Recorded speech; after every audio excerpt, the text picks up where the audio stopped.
आज Doubtnut app download करें।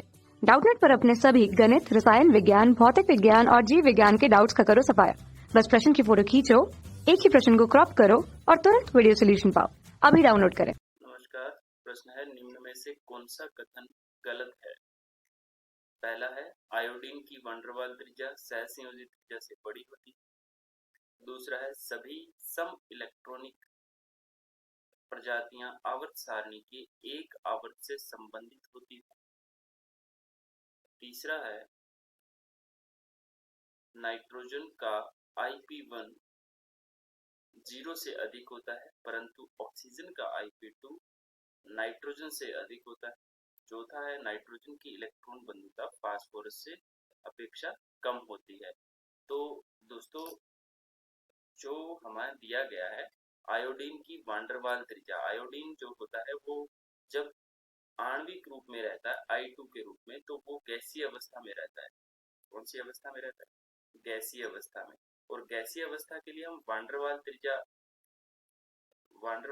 को देखते हैं ना, वैन डर वाल्स त्रिज्या को देखते हैं। वैन डर वाल्स त्रिज्या हमेशा आयनिक और सहसंयोजी से बड़ी होती है। तो हम यहाँ लिख लेते हैं, वैन डर वाल्स बड़ी होती है सहसंयोजी,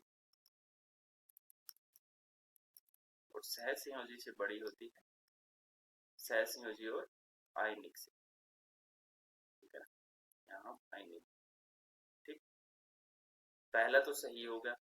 दूसरा है, सभी सम इलेक्ट्रॉनिक प्रजातियां आवर्त सारणी के एक आवर्त से संबंधित होती हैं। ये जरूरी नहीं है। सम इलेक्ट्रॉनिक का मतलब होता है कि जिसमें इलेक्ट्रॉन की संख्या समान होनी चाहिए। अब इलेक्ट्रॉन की संख्या समान होने से और एक आवर्त पे होने से कोई संबंध नहीं है। चलिए हम उदाहरण देखते हैं। ठीक है, तो ये हमारे पास एक उदाहरण है कि 10 नियोन, 11 सोडियम प्लस और 12 Mg+2। अब 10 नियोन के अंदर इलेक्ट्रॉन की संख्या कितनी है?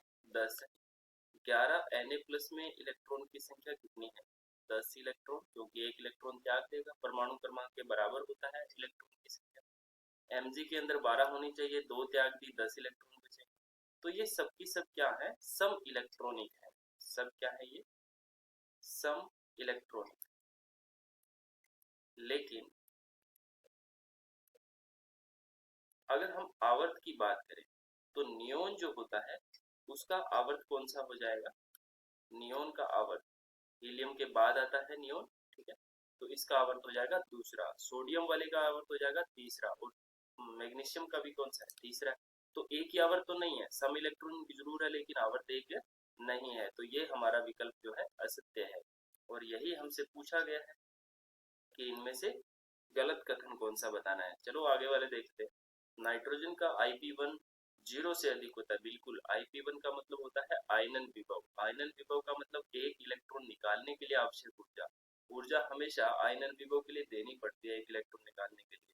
ठीक है, परंतु ऑक्सीजन का IP2 हमेशा ज्यादा होगा।